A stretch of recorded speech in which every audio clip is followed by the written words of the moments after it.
The following podcast contains... What the f*** you do that for? Hey! That was... Don't squeal. What are we? Werewolves, not squirrels. explicit language.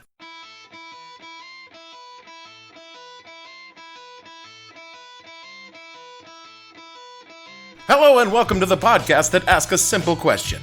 When you sent the feds to investigate the guy who created the rust monster, what the hell were you thinking? I'm your host, Dave Bledsoe, and this is a Friday, June 16th, 2017 Mystery of Fresno edition of the show, where we talk about Gary Gygax's sinister secret FBI file and exactly what is Fresno. I have no idea what's going to come out, so stay tuned. The What the Hell Were You Thinking podcast is brought to you by Grognard School for Gamers. Are you worried your child has an unhealthy interest in outdoor activity, a drive to compete in athletic events, or an obsession with team sports? Enroll them in Grognard's. Our 6-week full immersion course begins with original Dungeons & Dragons and teaches the evolution of role-playing games throughout history. By the end of the course, your child will be a chubby, pasty nerd obsessed with killing imaginary orcs. No more wasted weekends watching preteens chase a ball. You can rest easy, your child is happy in the basement painting miniature dragons with their nerdy friends. After all, no one ever suffered traumatic brain injury from looting an ancient temple deep inside the swamp of Corvath. Grognard School for Gamers, saving children from the real world for 40 years. Use the promo code GARY at checkout and receive a free set of polyhedral die.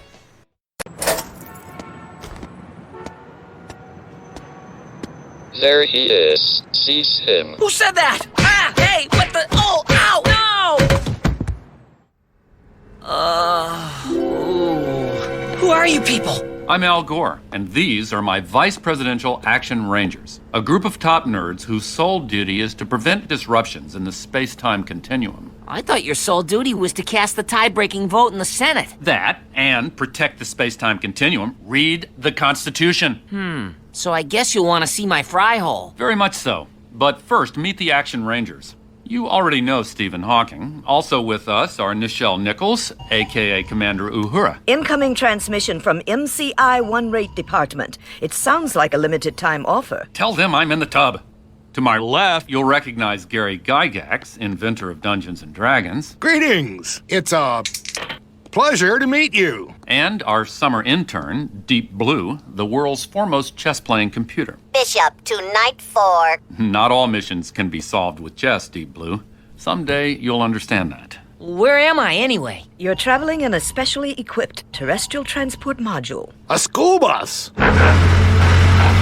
So what do you nerds want? It's about that rip in space-time that you saw. I call it a Hawking hole. No fair! I saw it first! Who is a journal of quantum physics going to believe? Mr. Fry, the time disruption indicates that some event was supposed to happen but didn't, due to a quantum fluctuation. That's why we had to beat you with tennis rackets. If we don't go back there and make the event happen, the entire universe will be destroyed.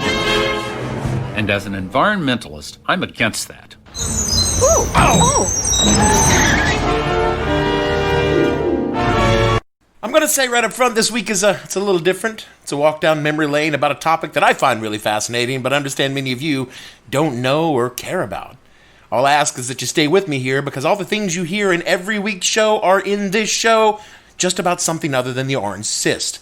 Because honestly, we all need a break now and then, and it's been a long week. A bad week. We've got a crazy Bernie supporter shooting up a GOP congressperson on a baseball field, a racist elf lying in front of a Senate committee, and a super secret double probation healthcare bill that we can't even talk about because we don't know what the fuck is in it.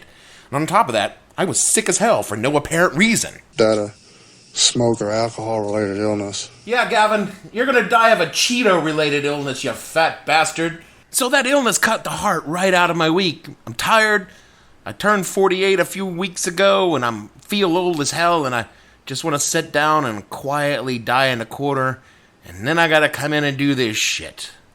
So I was desperate to come up with something, anything, to take my mind off this shitty week, my shitty life, because everywhere I went, it was more bad news.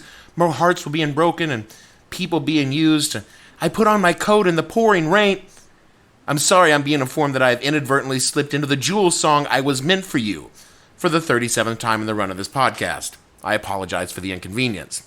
What I mean is I was stuck for something to talk about that was not in the moment, in the now, in this shitty reality, and then I went on Twitter, which in almost every other situation is just a really bad idea, but just this one time, it was fan-fucking-tabulous, because I saw a tweet by a Reason magazine journalist.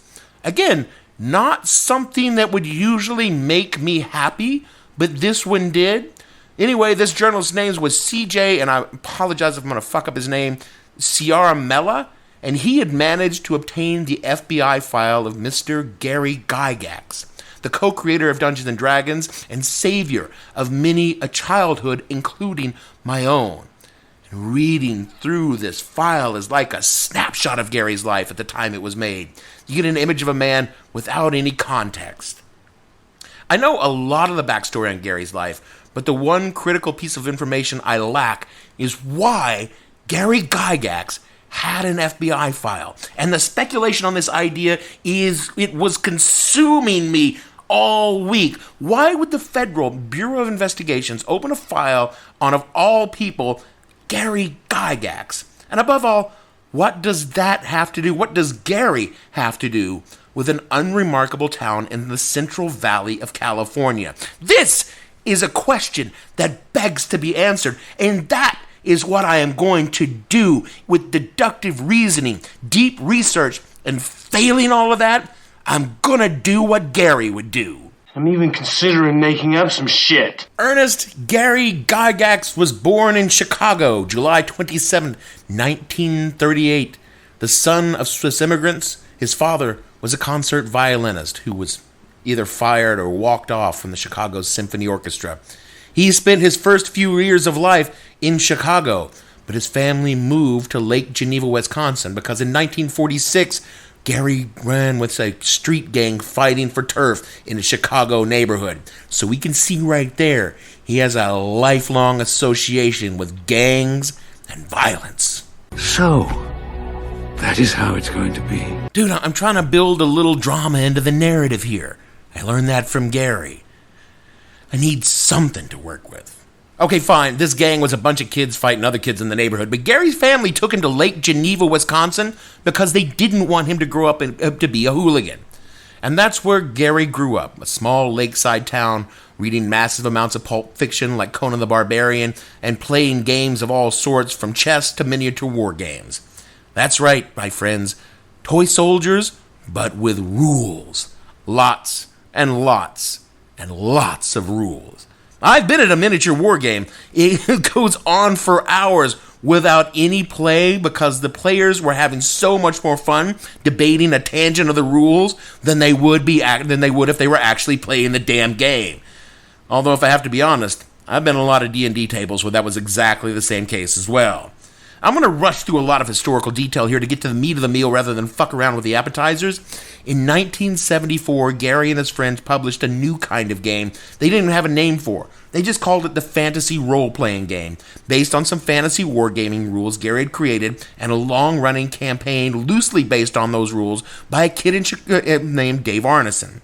The collaboration between these two gave the world an entirely new thing called Dungeons and Dragons. Hail Satan, it is done. You blessed souls who have lived in the world where the Dark Lord Satan has already manifested himself into your hearts with the aid of the black arts contained in the tomes of D&D. His power and majesty has always been revealed in perfect glory by the mathematical formula of die and paper, made flesh by the blood ritual of his consumed flesh in the form of round pies with meat upon them, and his urine in the golden liquid contained in the green urns of his sacred majesty. Perfect combination of Mountain Dew and mozzarella. But in 1974, this was something new, something unknown, something the world did not even know that it wanted. But by his blessed satanic majesty, the world soon found out. Because what Gary and Dave created was a game unlike any other game before it. A game where instead of counters or plastic tokens representing the player was you. You moved in the world, you interacted with the plot, and you decided the outcome. The rules existed only to resolve combat in an impartial manner, and beyond that, they were nothing more than guides to play, to be heeded or discarded as the game master or dungeon master determined. This new thing, this D&D, was a book you helped write, a movie you could climb inside and direct, and a universe where its reality was no more or less real than elves or dragons in our own. You, who grew up in a world where D&D and its lineage, the computer game, already existed, simply cannot conceive of what it was like before this game, and more importantly, what it was to look at this game and realize you could make a shitload of money producing it. And friends, Gary and his friends did make a shitload of money. Money like a poor boy from Chicago or a penniless cobbler. I mean, literally, Gary Gygax was making and fixing shoes for a living while raising his family and creating this game they or you could not even conceive of dreaming about. Okay, I see where you're going with this one. Nowhere good, my friend. Nowhere good. Because what comes next is not a pretty story, but we have to tell it to get to where I want to be. So sit down, grab your Mountain Dew, and let's get ready. Gary and his best friend Don Kay created a company to make, market, and sell this new thing, and they called it Tactical Studies Rules, or TSR for short. Just as D&D was beginning to break through, Don Kay suffered a heart attack at 36 and died. He failed his save against death. And Gary scraped together the money to buy Don's shares of this new company from his widow, who thought of gaming the same way so many spouses have done through the decades. God, this book is so stupid. I can't understand anything in it. In order to scrape that money together, Gary was forced to go to his junior partner, Brian Bloom, who in turn borrowed the money from his father, and in doing so, it effectively gave Bloom control of the company. At the time, admittedly, that company consisted of a single product, all going out of being pasted together, dropped in boxes, and mailed out like an eBay shipper from Gary's front room. This place makes Fast Eddie's podcast look like fucking Goldman Sachs by comparison. But it sowed the seeds for Gary's eventual downfall right at the genesis of the story. Well, I don't like the sound of that. I have to leave Gary now and spend some time talking about TSR, because this is another one of those stories that sounds like someone made up, but it's so crazy it actually has to be true. The original stake in the company put in by Don Kay, Gary Gygax, and Brian Bloom was $2,400 in 1973. It's around $12,000 in today's money. Not an unsubstantial amount of money on what was a very risky proposition, so risky that it was rejected by several established game publishers that TSR would go on to buy in the future. But by 1975, a year from the first publication of Dungeons & Dragons, TSR brought in $300,000 in revenue, $1.5 million in today's money. By 1981, the company had a staff of 130 employees and was grossing $64 million a year in today's money. That is a return on investment that makes a venture capitalist splooge all over their phallic sports machines and say to themselves, I need some sort of time machine. TSR was producing D&D products like Gangbusters, which, by the way, it was also producing, along with a myriad of other titles and game products. TSR was gigantic. It was huge. It was everywhere. Your dungeon master has placed you in a dreadfully precarious position. You're playing the most phenomenal game ever created. Your skin grows cold from your first glimpse of the enormous beast. It's a product of your imagination. Survival depends on a quick, decisive move. Your choices are limited. Stand and fight, or run. Use your lightning bolt. Victory is yours. Win the treasure. TSR Hobbies, Dungeons & Dragons games. Products of your imagination. By the mid-1980s, the company, which went from tactical studies rules to TSR hobbies and was now just plain old TSR, was exploding into stores across the world, and not only in gaming, but also in gaming-related materials like dice and miniatures, and licenses to create games from major comic books and movie franchises like Marvel Comics and Indiana Jones. I shit you not, because I have it, and I will prove it because it's this week's show art. They made a board game out of the long-running daytime ABC soap opera All My Children. Not only were they in gaming, TSR was also in magazines, toys, books, and you betcha, television. And this is where we rejoin our hero Gary Gygax. Gary's newfound wealth, and yes, even fame, kinda went to his head. Gary, who's always been a smoker, started drinking more and doing drugs, and this did not set well with his wife, Mary Jo Gygax. It's a lovely woman. I mean, she got fucked over in all of this. She had good reasons to be angry because she and Gary were both active Jehovah's Witnesses. I want you to pause for imagine, if you're a gamer, and some of you are listening to this. Imagine Saturday morning, you're stumbling hungover from your Cheeto and Mountain Dew-induced haze, and the door knocks, and you open it up, and the father of D&D shows up at your house on a Saturday wanting to give you a copy of the Watchtower. You're pissed because you don't want to talk to a Jehovah's Witness, but it's fucking Gary Gygax. I mean, you're going to invite him in. You're probably going to even, take the copy of the Watchtower and hope that he's got an adventure module tucked in the back of it. I'm sorry, I went off on a tangent there. Gary had long enjoyed marijuana, because who didn't in the 1970s? But according to his biographers, weed turned into cocaine, and cocaine turned into affairs, because again, it was the 80s, and everyone was doing cocaine and having affairs. Cocaine and hookers, my friend. Well, not me, because I was 11, but I wanted to. This led to a divorce from Mary Jo in 1983, and the Bloom brothers wanting to get Gary the hell out of Wisconsin and out of the way of their plundering TSR for their personal gain. Again, don't really have a lot of proof of that, but that's what I heard anyway. So, the Blooms and TSR came up with a plan. Send Gary out west. Ernest Gary Gygax went to Hollywood. Swimming pools, movie stars. Gary went to Hollywood and tried to pitch a movie. A movie that no one was buying, and if you've seen the subsequent efforts of Hollywood to try and make a D&D movie, they were right. But what they did buy was a Saturday morning breakfast cereal cartoon, and they created Dungeons & Dragons, the cartoon. I am going to take a bold stand here, one for which I am castigated by D&D fans around the world. I was fucking offended by this thing. It mocked everything I felt Dungeons & Dragons stood for and demeaned a game that I love by making it fucking infantile.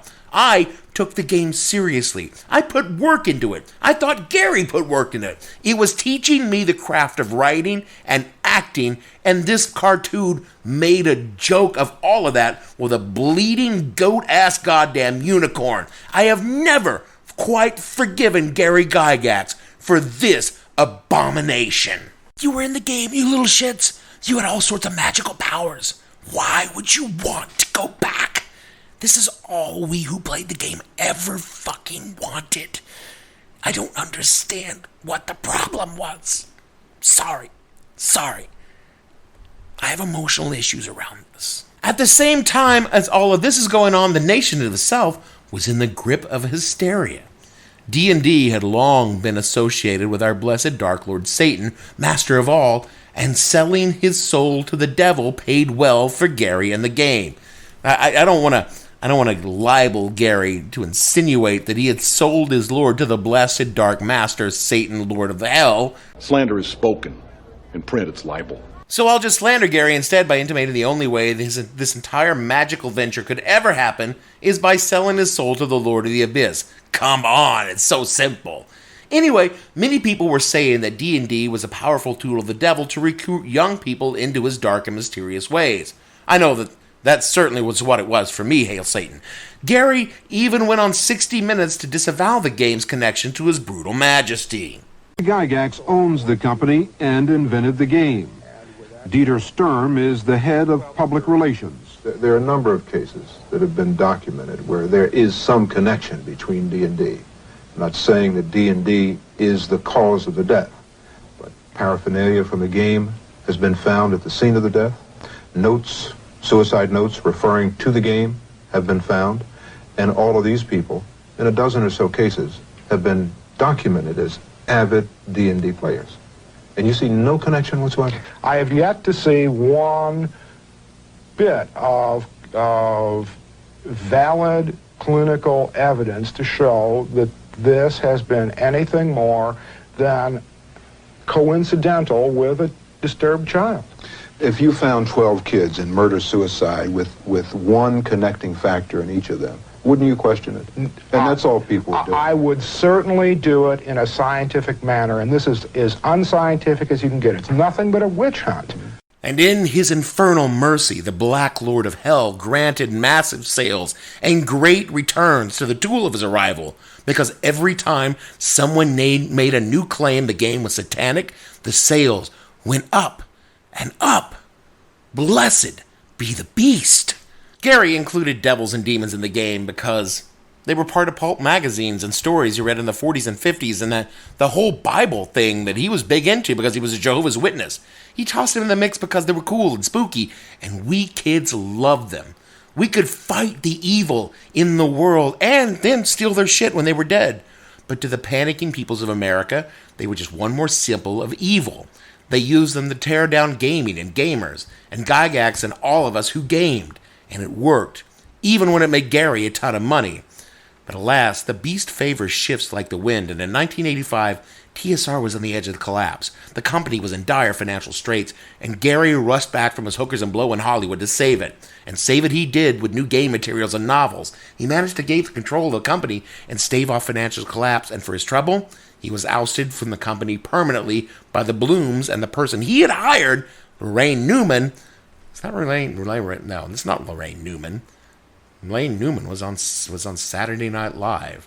Hold on, I have to Google this. Gavin, why the hell do I even have a producer? You could have just shot me a text message that said Lorraine Williams.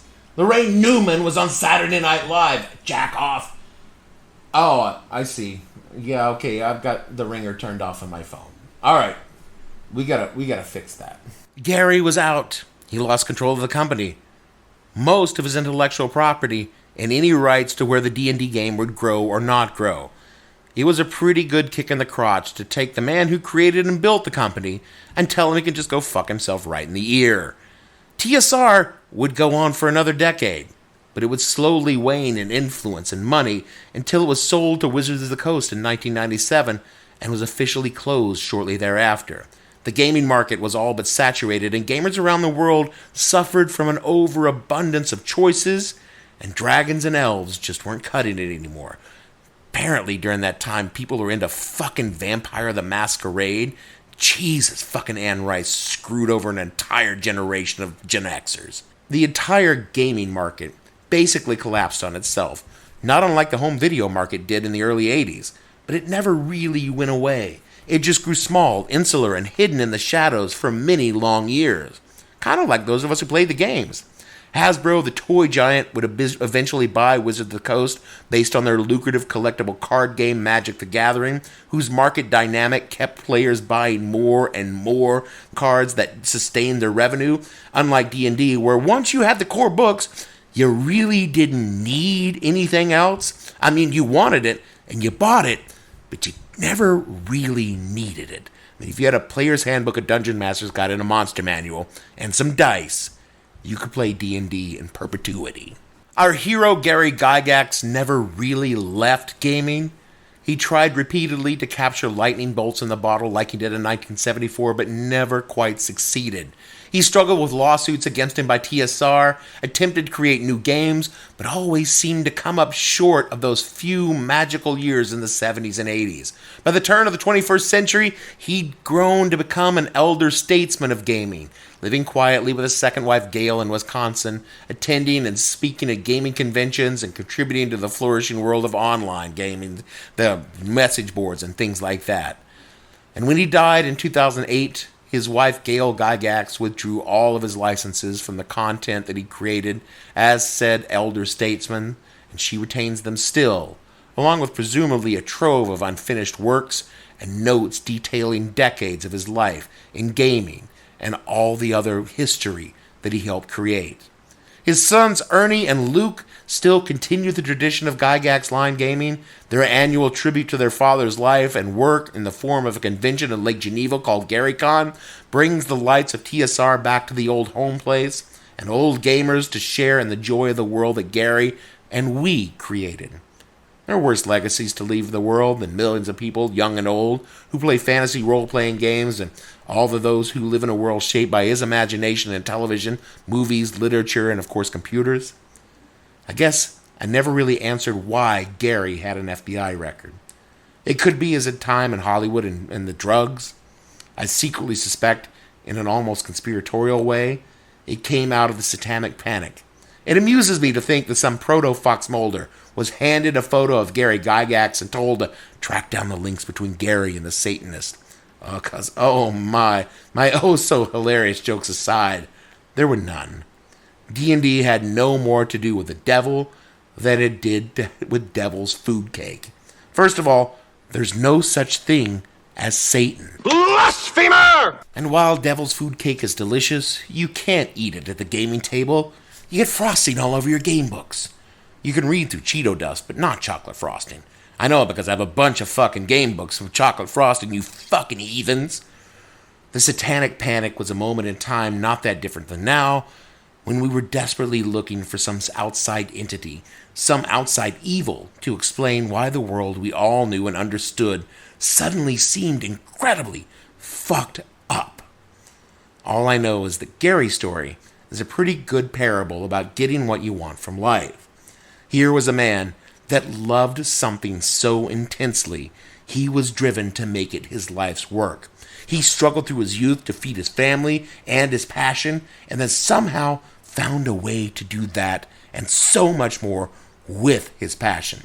It's a rare and magical thing many seek and so very few find. And it's a parable for that your passions, our passions, have a way of turning back on us, of consuming the life we had in their pursuit. Gary's not alone in this. If I told you this story about an actor or a musician, none of you would even think it was strange, because we see it play out every day. But in a nerdy little man with a nerdy little game played by nerdy little boys, because that's who it was played by at the time. I mean, there were a few girls. Ladies, we're happy to see you here, and we respect all of you that were there when we were fucking still a bunch of fucking misogynist little pricks. That's important. It seems slightly absurd, but this is what happened. He was human. He suffered from vanity and excess the same way we all do.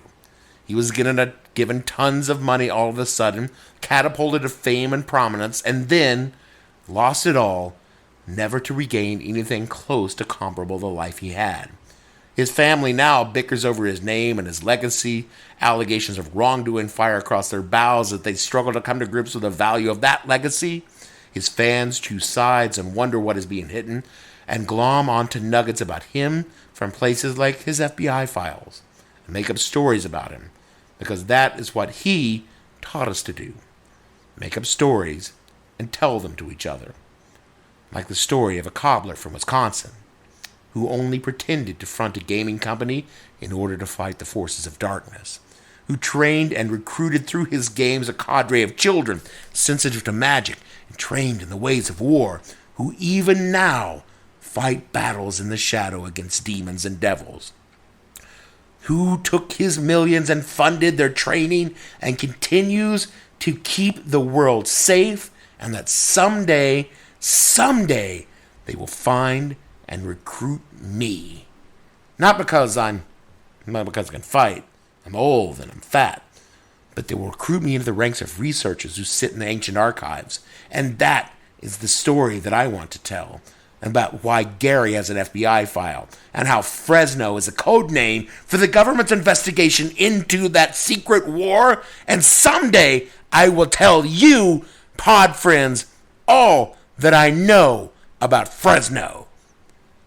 But until then, I think Gary would agree that would make a fucking awesome story and an adventure hook. But sadly, what I know is the file is about the Unabomber investigation. And after reading the full file, it's only loosely connected to Gary and TSR. There were some markings on one of the boxes that reminded someone of something in a miniature war game community, and those were not at all relevant to the Unabomber investigation. And if once in the entire history of Gary Gygax and TSR, the FBI did show up with a fistful of documents asking what they were about, it came from a game called Top Secret. And they were just gaming materials. I guess that brings us back around circle. The Unabomber. To an angry nerd trying to kill people. Which is what I was trying to avoid talking about in the first place. Because I didn't want to talk about the fact that an angry nerd walked onto a baseball field in Alexandria, Virginia, and shot up a bunch of innocent people, even if we don't think or agree with everything they say, because he hated them so much. Because in his insanity, he felt that the only recourse was violence. I don't want to think about the world that guns are so easy that this guy can just walk out there with a high-powered rifle and kill a bunch of congressmen. I don't want to think about that. I want to be happy in my little tiny secret universe where Fresno is a small town in California and a little secret society that we invented to roll dice to. Sadly, I don't. Sadly, I can't. Sadly, I have to live in the real world. Just like Gary. Just like Congressman Scalise. That's it for our show this week. We know a lot of stuff happened in the real world, and frankly, most of it was just awful. In a lot of ways, that was just like my teenage years. So, like my teens, I retreated into a world of fantasy to make it better. You should try it. Nothing makes you feel better than bashing the skull of a goblin with a lead ball and a stick. And don't do it on the computer, do it in your mind. If you would like to share the podcast equivalent of having your brains bashed in with a mace, rate and review the show on Apple Podcast. Lets others fail their save against good taste. I keep all my spell books on Twitter and and we can find them at @the_hell_podcast and the show name on Facebook.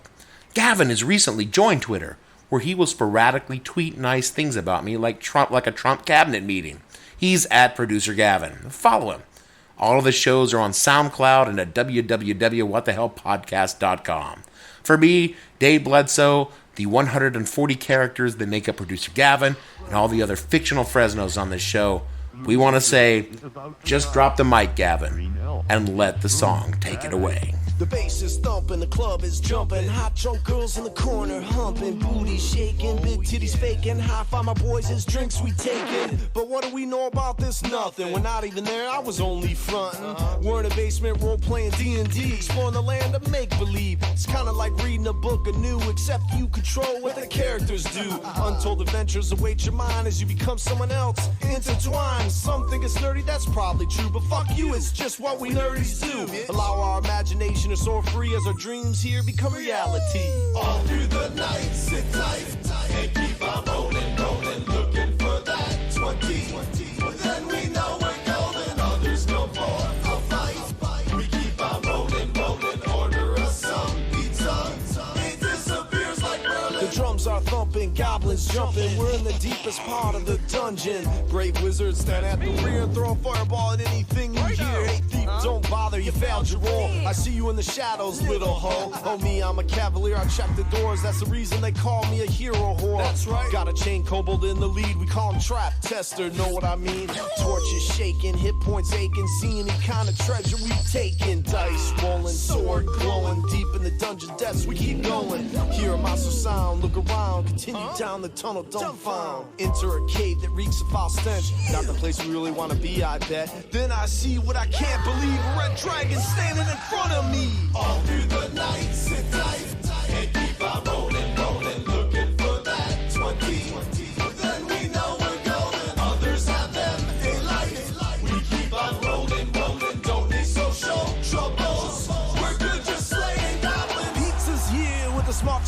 pop all around, don't need any beer. Nerdy boy, what's your joy? Likes to collect action figure toys. Night to rook, comic books. To the hobby store like crack your hook. Robotech, cyber sex. Online game until you're flex. Wrath of Khan, Obi-Wan. Collectible cards and these are things nerdies do. Of course we like to roleplay too. Haven't faced a dragon in a while. Nerdies at the table get kinda wild. Mr. DM, what's the deal? A red dragon? Are you for real? We're only 3rd level, don't you know? And currently, hit points are low. From the DM comes a wicked laugh. Real initiative, guys. Time for the bloodbath. All through the night, sit tight.